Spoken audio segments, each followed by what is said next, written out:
Park MGM going smoke-free raises one big question. Will it start a trend with other casinos?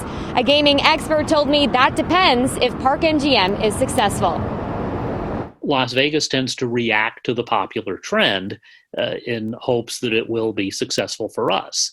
UNLV professor and gaming historian Michael Green told me he thinks Park MGM will be successful going smoke-free. A couple of hotels tried it in the 90s, but the 90s were not 2020. We didn't even have a law in Nevada against smoking in a restaurant at the time. But now he said the time is right.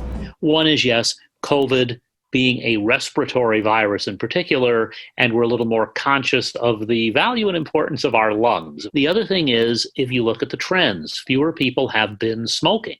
Nevada Tobacco Prevention Coalition reports in 1998 about 30% of adults smoked. It dropped to around 16% by 2016.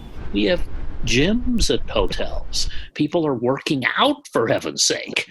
Well, why not observe some of the other proprieties when it comes to health? Green also said location matters. I think Park MGM is the logical one.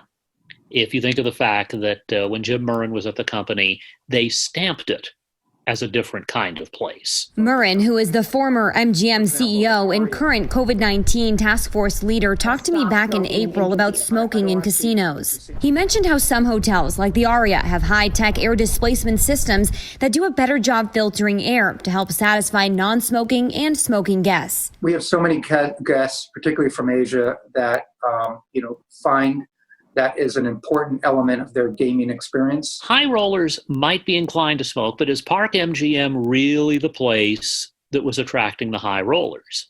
If you think within the MGM family, you're more inclined to think of the Bellagio.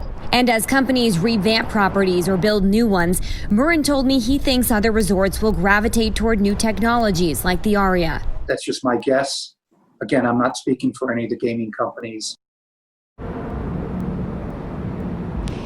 MGM Resorts has other hotels that are smoke-free, like Vidara and Delano. A spokesperson with MGM told me they decided to make Park MGM smoke-free because they wanted guests to have options. Reporting live, I'm Kyla Gaylor, Fox 5 News, local Las Vegas.